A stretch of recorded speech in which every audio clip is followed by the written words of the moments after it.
I heard there was a secret chord the day we played and it pleased so low back. You don't really care for music, do you? Well, it goes like this. Tas cilvēks, kurš, manuprāt, Latvijā visvairāk zina un tur sevi informāciju par to, kas notiek aizskatuvēs, jeb backstage'os.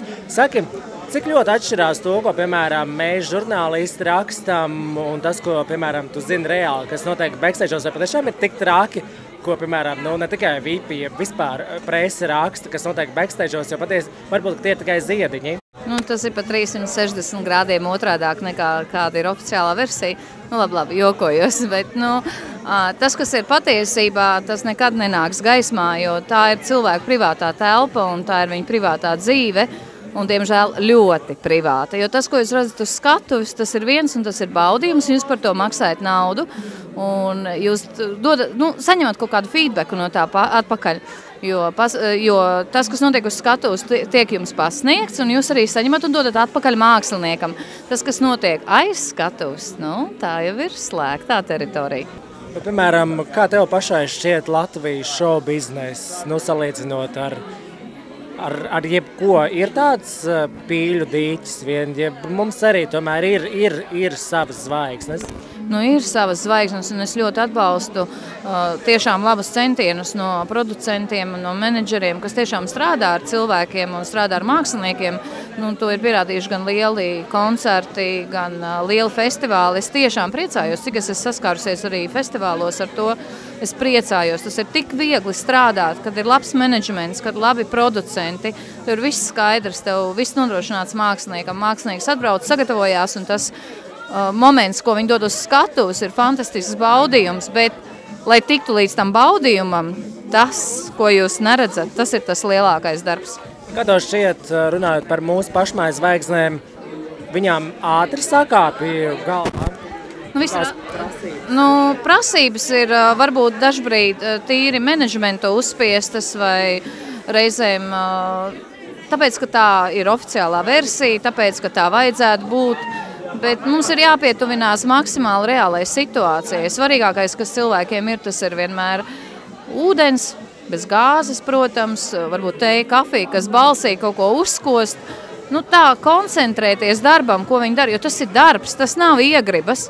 Ja mēs ņemam jaunus māksliniekus, tas ir normāli. Pirmās kaut kādas iespējas, pirmā realizācija, pirmā sevis pierādīšana un šausmīgi ātra slava. Tu zini, tu vari palikt slavens 5 minūtēs, 15 minūtēs, bet citreiz tā slava ar to arī izbeidzās. Tā ir 5 minūšu slava. Jā. Reizēm par to cilvēku nepiedomā, un tad ir tas zvaigznītes visur un daudz.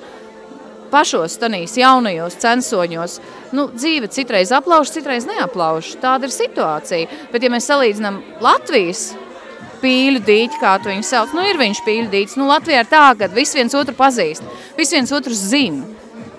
Ko te mēs brīnamies? Mēs zinām visu par visiem. Tāds arī jūsu darbs.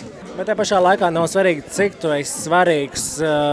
Ir raksts, ir 200-300 komentāri, un 90% no viņiem ir negatīvi. Tas ir tas Latvijas kaut kāds, tu spēj izskaidrot šo Latvijas fenomenu? Ir jāsaprot, ka ir 3 kategorijas ar cilvēkiem. Vienmēr, kuram nav viedoklis, un viņš to arī pasaka, kas tas tāds. Palasiet komentārus. Katrā rakstā ir pāris komentāri. Kas tas tāds? Par ko jūs te runājat? Bet interesē. Jā, tas ir tā ķeksītim. Otrs, klāji negatīvs, noliekošs, izrakts kaut kādu ķekši ārā, kaut kas, par ko nevajadzētu lepoties. Un ir klāji pozitīvs, tikai par tevi stāvam un krītam. Nav stāsts, ka tikai negatīvi. Ir jāsaprot, ka Latvija 3 daļās sadalīta virzienā. Vienalga, nē, un stipri jā, vai stipri nē. Tas ir normāli. Un tik un tā tas ir 5 minūšu jautājums. Tas raksts ir tie 200-300 tūkstoši komentāri, ar to viss beidzās. Manuprāt, arī šī kritika no vienas puses tas ir ļoti smagi, bet no otras puses, Reizēm ir vienkārši, lai būtu par kaut ko runāt, intriga ir jāsaglabā. Mums ir tik daudz Latvijā piemēru, kur cilvēki, lai tikai par manīm parunātu, es esmu gatavs uz visu. Nu, te ir atkarīgs viss no viņa personīgās morāles, no viņa personīgās sagatavotības uzņemt vai neuzņemt negatīvu vai pozitīvu vērtējumu, vai arī to, cik daudz es esmu gatavs darīt, cik tālu es esmu gatavs iet, lai par manīm atcerētos, lai par manīm runātu. Un, diemžēl, kas man pēdējā laikā nepatīk, arī negatīva informācija vai negatīva kaut kāda publicitāte arī ir publicitāte. Jā, es saprotu, melnais PR arī publicitāte.